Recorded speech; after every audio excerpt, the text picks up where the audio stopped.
Cool. JC from Phantom. Congratulations on Tyrants of Wrath. That's coming Thanks, out man. High Roller Records, and congratulations, man. Thanks, man. I appreciate it. Cool, cool. Now the band is from Mexico. Yes, that's right. Cool, cool. How's the thrash scene in Mexico?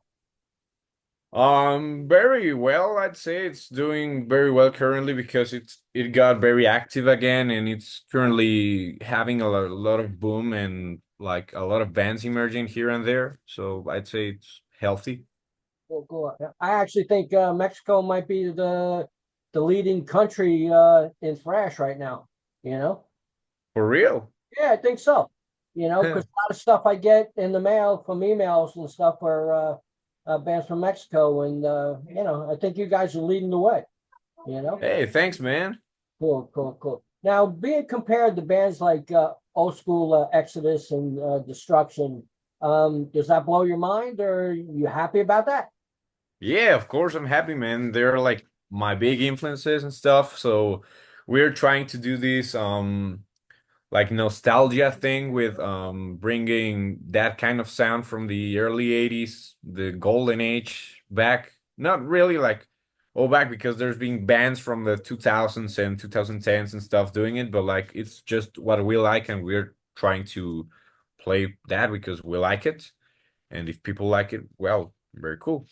Yeah, yeah, definitely. Brings back a lot of memories for myself because I worked for a magazine called Metal Forces, and basically Oh, that was a thrash magazine from the UK and stuff like that. I mean, I grew up on like Alice Cooper and stuff like that, but like where they sent me, I got more diversity in my music because they sent me from say Pat Benatar all the way to Death. damn, So man. so like You know, I think I've seen that magazine online in some. I like to check a page named the Colosseum or something like that, where they keep old metal fanzines from the 80s. I think I've seen that. That's very cool, man.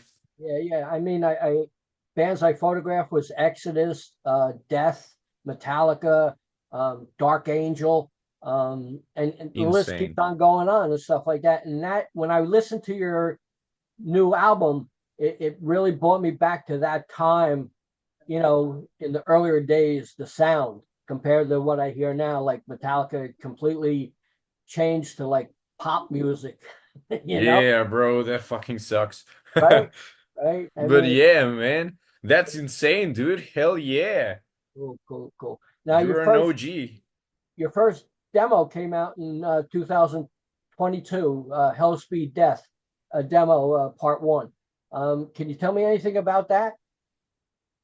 Oh yeah, man, it was like a very, very, very DIY demo because we were just starting. We had never recorded before. We went to our usual rehearsal rooms from that time, and the place was run by this very indie rock kind of hippie guy, and it Right. was kind of shitty. So Uh, when we got to record there, it was like the live sound of the place, but it didn't have the very good amps, very good drums or anything. So we just did it like that. Fuck it, raw.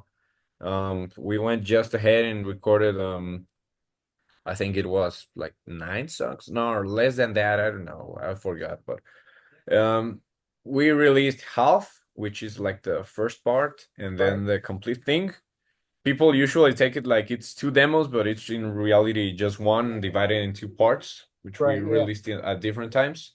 Hmm. And yeah, man, that was the start of it. I had never really grabbed a microphone even before because we rehearsed, but I was just playing the guitar at the time. Right, yeah. Wow, wow. In 2022, I see two more demos, Onslaught's Speedhammer and Hellspeed Death. Is that totally different? No, that's the same one. It was divided like that because we released it in parts, but it's really the same audio. It's the same demo in the Right, end. yeah. Yeah. Cool, cool, cool. Now in 2023, you had a split, I guess, CD, tapes from the Crypt. Can you tell me Yeah, it anything about was. Yeah, it was a more recent recording of another song we had made, I think, and one from the demo. and it was like a compilation of demos thing with some Canadian and a band from the Netherlands named Refet, or I don't know how to pronounce it, Mhm. and mainly bands from Canada. But yeah, it was mainly a demo compilation thing we made with as friends because I was talking with those guys at the time, and we ordered some red cassette tapes from Canada, and we made a very limited edition of that. Cool, cool, cool. Tell me a little bit about, I guess the next one would be Handed to Execution in 2023, which was a single, and also Reaper's Bane, that was a single too. Yeah, those were the first singles for the debut album with the same name, Handed to Execution, which came out in the full record came out in October of that year Right. through various labels from around the world with Hellspeed Records, Metal Records, and afterwards with Deer and Dak Black Mass from the United States in Right, vinyl. yeah. Cool. Yeah, it was our first record. We took all the year to make it. We spent the whole year at the studio, recording in parts really because it was like, okay, first the songs, first then these ones. We were learning on the march. We were going. We had never recorded like professionally before. Right. Also, I had to record the bass and other guitars on the album because we were just changing basses. And Mhm. also after the first album photo shoot, or other guitarist Tyrell broke his arm, so I had to finish the all the guitar work on the album. Mhm. And yeah, that was it. It's a really good album, I think, for being our first one, and people liked it, so I'm pleased with that. Yeah, I see that. Handed to Execution got out 4 out of 5 stars, and out of 100, you got 84 percent positive. So that's excellent for a debut album. Thanks, man. You Yeah, know, it's impressive for us. We can't believe it. cool, cool. And your next was the EP Transylvanian Nightmare, which was an EP, and that did actually a little bit better than Execution. When I was reading the reviews and stuff like that, you know, pretty close to both the same, both excellent albums and stuff like that. Um, like when you do you actually read a review? I do sometimes, but it's not something I really get into because I'm busy most of the times, but I check them from time to time, so I'm happy with that. Cool, cool, cool. Now, next was a single in 2025, Thunderbeast. Could you tell me anything about that? Okay, yeah, we are currently releasing the first singles for this new record, Tyrants of Wrath, which is coming out in a month now on April 25. And Thunderbeast is the first song. We made a DIY video for it because we like to make like old VHS goofy homemade stuff like for some music videos.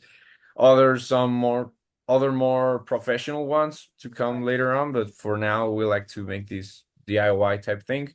So we put that out, and the song, which for 2 weeks out, I think it's doing really well too. And it was more a selection of the label because we had planned to release other two songs as singles. One, which is the title track, Tyrants of Wrath, which is coming out this Friday, 21st, and also the Tower of Seth, which is coming out on April 4th with another video. But the label actually told us like, hey, this song is very cool. You should put it out as a single too. So we launched that first, Thunderbeast. Cool, cool. Now let's get to the new album and stuff.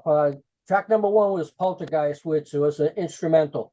Um, Mhm. was that all planned to do an instrumental, or were the actual vocals for that? No, it has always been an instrumental. I started writing that when we were about to record Transylvanian Nightmare, Right. but then we wrote the acoustic track for that EP, which is named Epitaph, and I thought like, okay, maybe I'll leave this song for a later occasion. So until this new album started, we started getting to recordings and stuff. I hit up my friend Arce, who is a very good like keyboard and piano player, Mhm. and I wanted to make this really like spooky Castlevania type tracks. So I finally decided to make like this guitar keyboard thing, and we added it to the record as the intro. And it's Tell gonna me, be our intro for the shows from now on. oh, cool. Tell me a little bit about track number two, the Tower of Seth. Yeah, that's a more creator type track, like more on the speed metal side of things to Right. keep up with the like with what we started the band as. Mhm. That song has been a mess to work with because we had planned to make a music video with a team from university, but they all got like, oh no, it's really offensive. Oh no, it's gonna have blood. Oh no, sha-la-la-la-la. So they dropped us and we were like, oh shit, man. And the label had already gave us like some money to make the video. So we hit up our friend Visualist Media, who is currently working on it, and we're gonna have the video delivered soon. So that's gonna be like the professional, oh super wow single from this album. So looking forward to that. When's that come out? It's coming out on April 4th. Cool, cool, cool. Tell me about track number three, Violent Invasion. That's the first track from the album that was mainly written by Arel or other guitarist. Hmm. It's it was the last song we wrote for the album. I think it's the last one we completed along with Dark Wings of Death. Right. And it's a really like mix of imagine some old hardcore punk stuff like Verbal Abuse or shit like that with Sodom or Destruction type thrash metal subtonic. Right. So it's a weird mix, and also some Metallica in there. It's gonna be it's kind of funny, but it's very cool. I think it's one of my favorites. Mhm. Cool, cool. Track number four, Thunderbeast, which is my favorite song. Oh, thanks, man. Yeah. Yeah, well, the single it was like the second song we started writing for the record, and it's like based on more old school new wave of British heavy metal and old speed metal from Canada like Racer, Exciter, stuff like that. Yeah. And yeah, we wanted to have a very like song on the record. Yeah. So there it is. I Cool, think it's along with Violent Invasion, that's my favorite one too. cool. Track number five, Nimbus, which kind of for me it had the Iron Maiden feel, you know, Yeah, man. right? Yeah, I'm a huge Iron Maiden fan, Uh-huh. and also like a huge fan of Manila Road, Gotham City, bands from the Europe. And Yeah. well, Manila Road is from the US, but yeah, like very old, more old school sound. It's a song I actually wrote in honor of my grandfather who passed away like 2 years ago, and he always used to tell me to name a song like that, so I finally used the title. Cool, cool, cool. No, track number six, Dance of the Spiders. Yep, that was the first one we wrote for this record. It all started in a rehearsal space with Ryer playing the bass line, the dun, dun, dun, dun, and the middle part. Mhm. And we said like, man, that fucking rules. Let's use it. And we started building on the song right there, and it had like it was a 2 day work, and we finished it, and we really liked it because it was different than what we have done. It was like more it had a lot of black metal stuff and but more based on like Sabbath and those Japanese black thrash bands. Right, yeah. Definitely, definitely. Track number seven, Tyrants of Wrath. Reminds me of a little bit of Slayer, you know? Yeah, of course, man. We love Slayer here. You can notice that instantly in Celtic Frost, Hellhammer, all the old school stuff. The title track, we really chose it because we thought, okay, this is cool, and it's like a game playing with like old Emperor Wrath of the Tyrant, and we burst it. It's like, okay, we're not hiding anything here. We're just worshiping the old school. Yeah. Um, so yeah, it's the fastest track I think on this record, and it came out pretty good as well. Like I saying, listening to the album, I got a lot of memories from old school thrash bands and stuff like that. So, I was Yeah, happy man. with it. I was There you happy go, with it. man. Cool, Hell cool, yeah, that's what we want. cool. How about Lost in the Sands? That's the nerdiest. No, I think Dark Wings of Death is the nerdiest song of the record, but this one is my nerdiest song on the record because it's like based on old history, like Roman Egypt type shit in the sands and battles and stuff like that, because I really dig that historical era, to call it like that. It's more in the death thrash, Sepultura type of things, because we also like a lot of the Brazilian bands. So we try to give that approach similar to From the Abyss from the EP, and also like Usurpers of the Throne from the first one. It's we actually consider it like the continuation of Usurpers of the Throne from their first album. So there you go. That's it.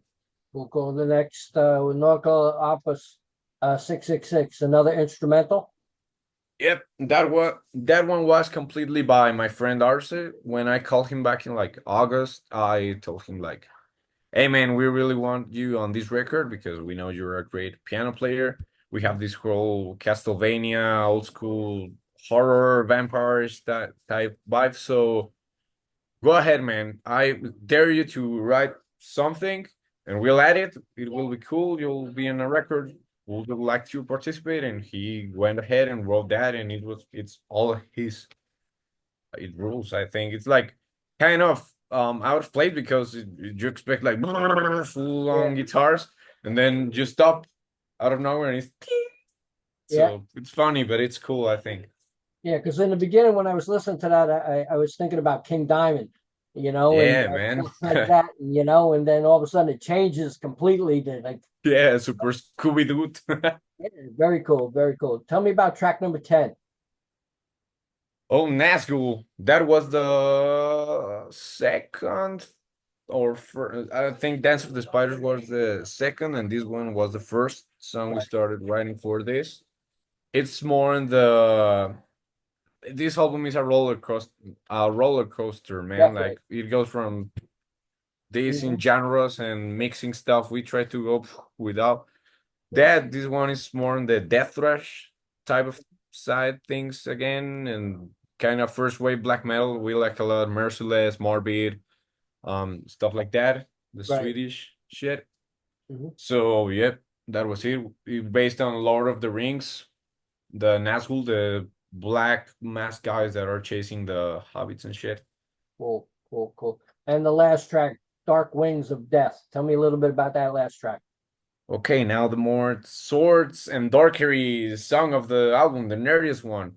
Uh, That one was written by Arel mainly, like the guitars and stuff, and the lyrics are a mix of mine and his. It's about Valerian, a dragon from Game of Thrones, and it's the largest song on the record, lasting 6 minutes. mhm. And we try to give a good closure to the album with that, like mixing everything that we think Phantom is. It has like okay, the chunky riffs. It has the ultra fast riffs, Hmm. heavy metal in the middle. It's long, but it has everything that Phantom is. So that song is perfect for closing the record.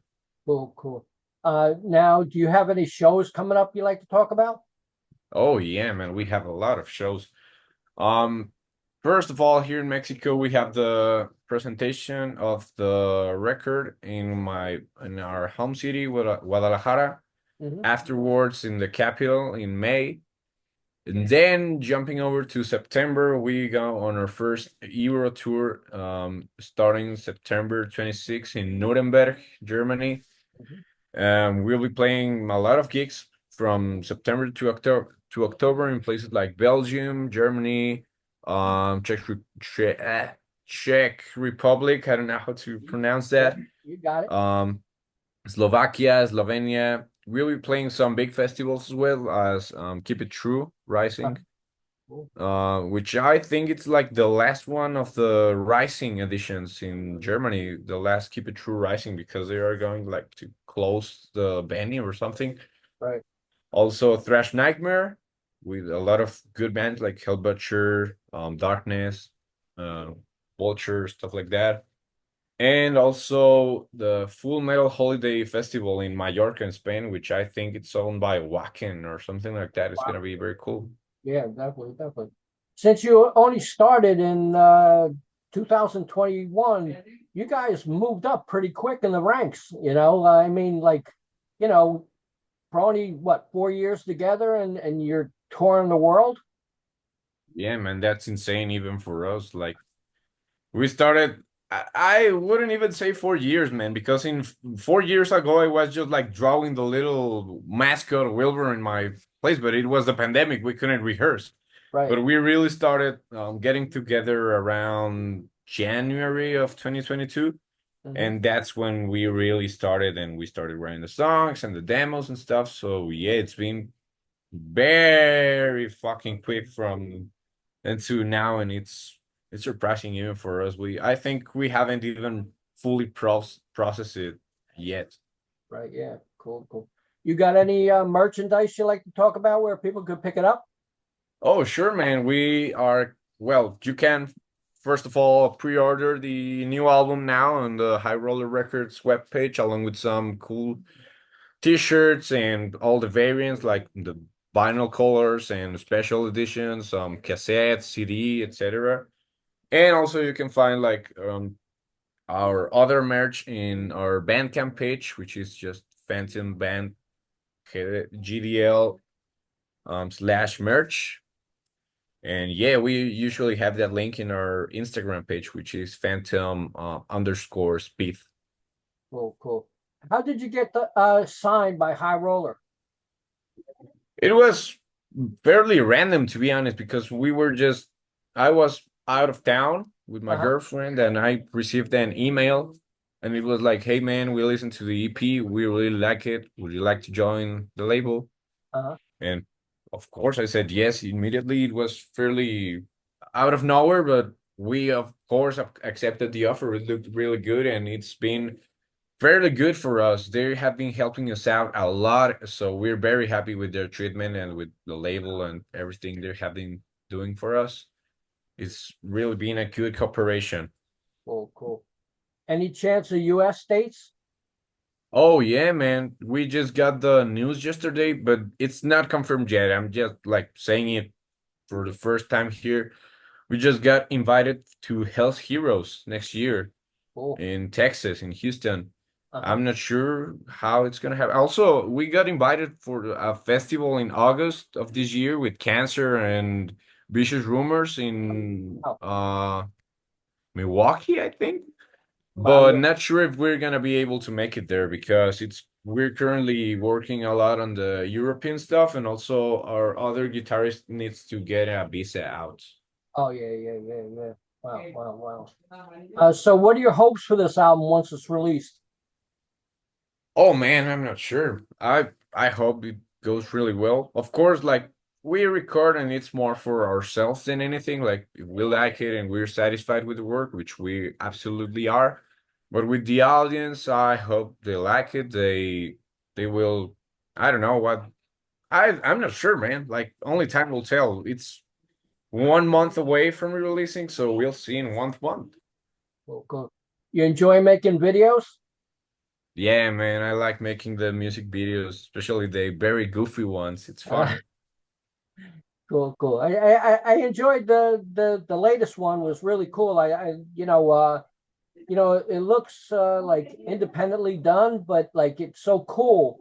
People Thanks, gotta man. like it. With your head banging and stuff like that. It's definitely excellent. I really got into it. Thanks, So brother. cool, cool. Well, JC, it was great talking to you, and I wish you the best. I mean, you're going on tour and tour the world, and stuff like that. So, congratulations on that, and Thanks, congratulations on man. your new album, Tyrants of Wrath, on High Roller Records. Make sure people support it. Check out the band, check out the videos, and thanks a lot for the chat. Would you like to say anything to the fans in ending? Well, first of all, thanks to you for having me here and for all the chat. It was very nice. For the people, well, yeah, keep an eye closed for Tyrants of Wrath and check RockEyez.com. Thank you. Of course, man. Bye Thanks. bye. Bye bye.